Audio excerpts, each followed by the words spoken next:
Hello, this is my description for the lesson plan I designed on Canvas. First of all, I wanted to describe the protocol I choose and give a little bit of definition about it. The protocol I choose was provocative prompt protocol, which I defined as the role teachers and tutors play in setting plans, guiding and directing tasks that allow creative orientation, skill in collaboration, ability to see the task design and its importance in the learning outcome for students. Hence the reason I have designed my lesson plan like this. I will be switching between the start view and the student view. The student view, we'll just talk about it a little bit and then go into the start view for more in depth. Going into the student view now. As you can see from the student view, I have designed it in such a way that I let the students know that there's a particular order in which they need to follow. Again, this idea came out from the prompts in terms of designing plans or guiding the students to move in a certain way to help with their engagement. So here, as you can see from the student, I started again from the student perspective. I designed the flow in terms of how the students are supposed to move in terms of the functions they have, which means rearranging this particular section, moving the zoom up. That's where you get the once you click on it, the first thing you see is where our session is, but they don't see that as of yet if they are on the unit, followed by discussion, the people, because of course if you go to the home page, we've given them a little bit of description that you'll be doing some sort of work, but it goes through discussion, people and outcomes. So from the student side, we've used prerequisites and we've used requirements to lock up some of these sessions until they complete this certain task, which was the first task being lectures, and then the second one being a reading list, which we've designed for them to again to improve their knowledge. I'll leave student view now. In the pre-session requirement, we have two activities for the students. The first is the main lecture, which we've designed. We've embedded a video in here for them to watch, and of course from the student perspective side, they are supposed to watch the video and mark it as done. Again, this helps me with the engagement to know those that have participated in this session and those that have not. This is again something I've put in new thanks to the proactive prompt. So once they view the video, then that allows them again to go into the next section, which is the tallies, where we've given them reading list for them to solidify the knowledge in which they have and test what they've seen in the video, how it's supposed to work. So after that, we'll have the main session. The main session starts at 11 and then finish participating in these two activities that we've set here. Then the main session opens. Now for the main session, they come in on the day at 11 and we start the tutorial. The tutorial starts with formal introduction online, introducing themselves depending on how big the cohort will be.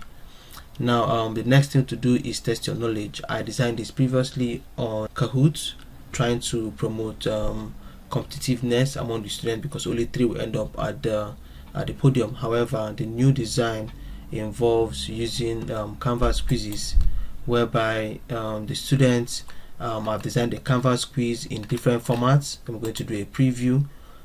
Here they have multiple choice questions which they can answer, and of course again relate back to the knowledge of what they've seen and what they've read. And I have also added another style where they match the answers based on what is written. Now again, this design I've done is unlimited. The students can keep taking it as much time as they want, which again will allow them get the knowledge. It doesn't there's no score attached to it, but it just kind of reaffirm their knowledge.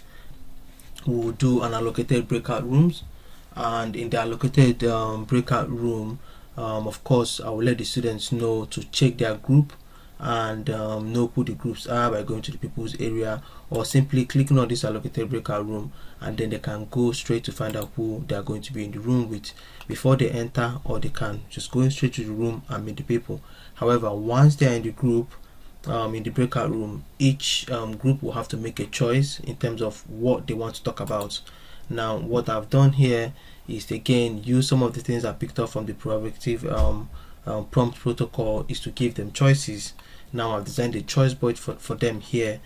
In my design, you will notice that I have tried to keep everything within Canvas rather than sending them away from Canvas, which means I've used a lot of embed code to keep things in Canvas to keep the students' attention span.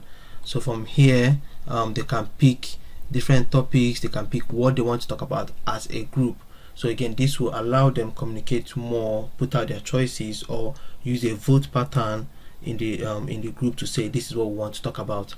Now once that's done, they'll carry on talking about the topic, making notes, and once it is done, they will come back, and again I've created another group discussion based on what they picked about in the topic. So each of them will pick a leader who is going to present what they've talked about, either by recording or by simple notes.